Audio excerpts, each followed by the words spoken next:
Let's bring in Texas Republican Senator Ted Cruz joining us now. He's a member of the Foreign Relations Committee. Senator, great to have you here. We had your colleague Lindsey Graham join us last hour. He said Putin is losing. Do you agree?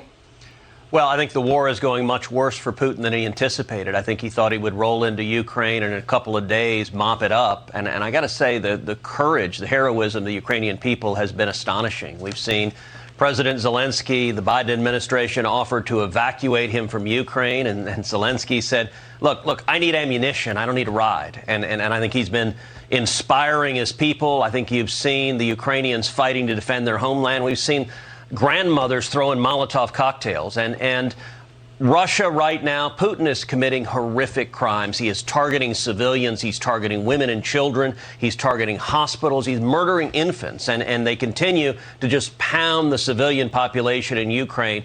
It is horrific, but by any measure, the Ukrainian people are fighting back with heroism. And the United States, the Biden administration, needs to do much more to support the Ukrainian people. You know, Senator, we're waiting for the Secretary of State to take to the podium there at the State Department. Anthony Blinken warning in recent days that he believes that Russia may resort to using either chemical or biological weapons, yet the President of the United States has refused to set a red line against their usage. Not only that, but Putin's been rattling the nuclear saber as well. Yes. And Russian military doctrine does allow the leader of that country to use a small-yield tactical nuclear weapon if he feels his back is against the wall. If any of that happens, what should the U.S. do?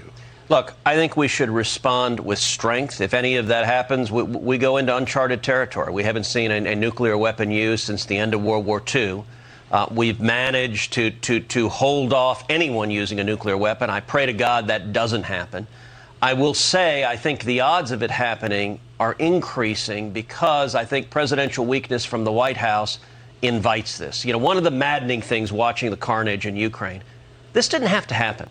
This war was preventable. I think it was caused by two specific mistakes made by the White House. Number one, Biden's disastrous withdrawal and surrender in Afghanistan to the Taliban. I think every enemy of America took the measure of the man in the Oval Office and concluded that he was weak and feckless and ineffective.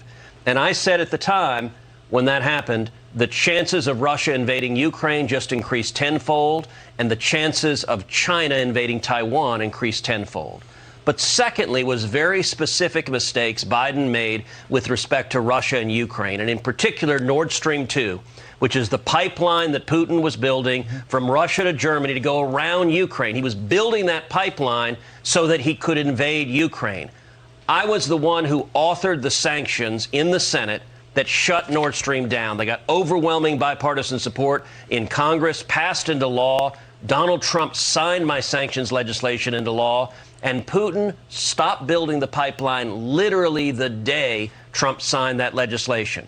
Fast forward to Biden becoming president. 4 days after Biden takes the oath of office, Putin resumes deep-sea construction of Nord Stream 2. A few months later, Biden waives the sanctions on Russia, and Putin gives him the green light to build the pipeline. That is why this invasion happened, and it didn't have to happen. All right, so still, though, the question is for the White House, and we're about to hear from Jen Psaki. She's often pressed in that briefing room.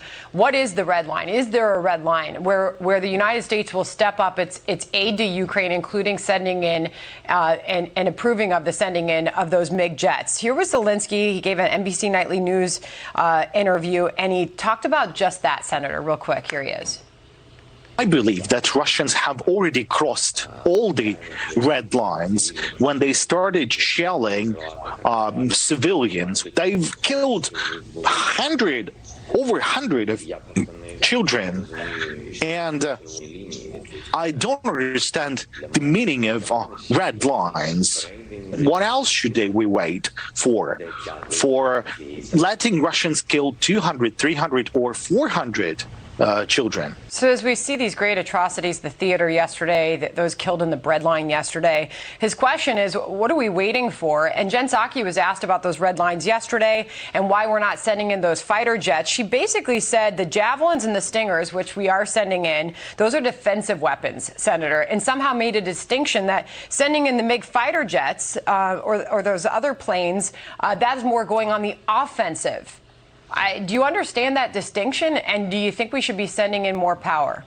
Yeah, frankly, I think the distinction is ludicrous. We should be doing much more to defeat Russia, and we should be doing two things in particular. Number one, providing substantially more lethal military equipment. We should be providing a lot more Stingers, a lot more Javelins, a lot more drones, and we should be providing fighter jets. You know, just over a week ago, President Zelensky had a video conference call with all the members of Congress, and he said his number one need, we asked him, what do you need? He said, I need fighter jets. The Ukrainian pilots know how to fly these MiGs, and Joe Biden personally vetoed giving the MiGs to Ukraine. We need to send the MiGs to Ukraine now, immediately. We shouldn't put American pilots on them. Under no circumstances should we have American troops engaged in combat with Russian troops, but we should give the weapons to Ukraine to let the Ukrainians fight and defeat Russia.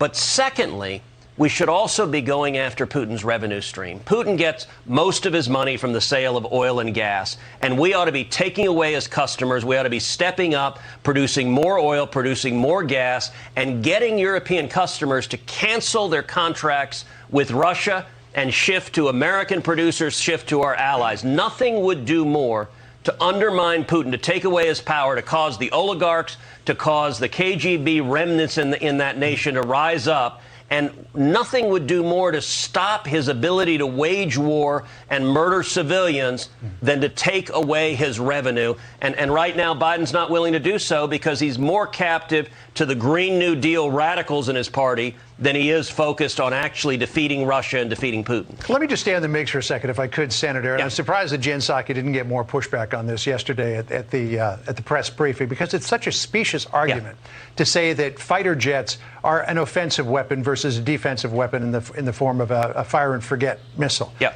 You know, if you use those fighter jets within the confines of your own border, it's a wholly defensive weapon. That is absolutely right. Look, if you look at a Stinger is a missile that's fired up to take out an aircraft. They're very effective. Right now, the Ukrainians are using Stingers to take out Russian aircrafts. If you look at a Javelin is principally an anti-tank weapon that goes up, comes down on the top of the tank, blows it up. They're right now killing Russian soldiers using Stingers and Javelins. There's no meaningful distinction between that and a MiG. And when it comes to offensive or defensive, listen, no one on earth is suggesting Ukraine wants to invade Russia. They're not marching on Moscow. They're telling the soldiers, stop murdering our civilians and get the hell out of our country. That is, by definition, defensive. But the problem, John, look, what got us in this mess is Biden is scared of Putin. He's scared to stand up to Putin. The first meeting Biden had with Putin's number one foreign policy objective is he wanted to build Nord Stream 2. And the reason he wanted to build Nord Stream 2 is the instant it was complete, he could invade Ukraine because he no longer needed the pipelines in Ukraine once Nord Stream 2 was done. What did Biden do? He started out by surrendering to Russia and saying, here, you can have Nord Stream 2. That weakness got us where we are. And that weakness is also why right now Biden won't give the MiGs to Russia. And by the way, on the Iran deal, you mentioned this at the top of the show. Oh, the IRGC and thinking about delisting them. Yeah, and part of the Iran deal is another cataclysmic surrender to our enemies. Just yesterday, the news broke that part of the concessions Biden is making is to exempt Russia from Russia sanctions in Iran for $10 billion for nuclear work. So it's basically, while we're theoretically sanctioning Russia and Putin, Joe Biden is giving a $10 billion subsidy to Russia and Putin. It makes no sense at all, and it's frankly why Putin is laughing at the White House. I just want to draw your attention, Senator, as you're speaking. We've got the live State Department. We're going to go to Secretary Blinken when he begins speaking in a moment.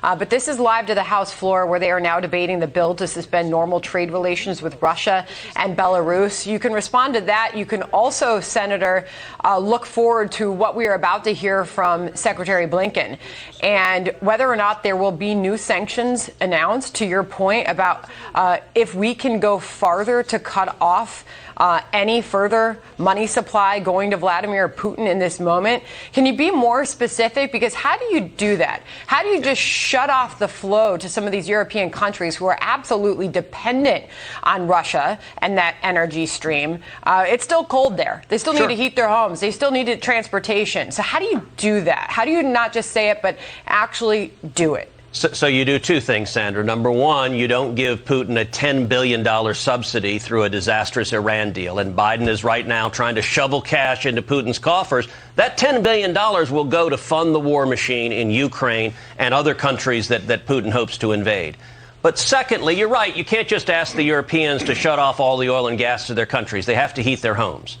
The only way to do it is you've got to replace that oil and gas. Now, the number one producer of oil and gas in the world is the United States of America. And here's what Biden should do. On the night of the State of the Union address, I pulled Tony Blinken aside. I said, look, you really want to stop Putin? There are 6 applications pending in the Biden administration right now to export liquid natural gas. The president ought to go on national television tomorrow and approve all 6 of them. The way you take away Russia's customers is you replace it with American supply instead. Senator, we're going to jump to the State Department here. Here's the Secretary of State. Thank you for joining us.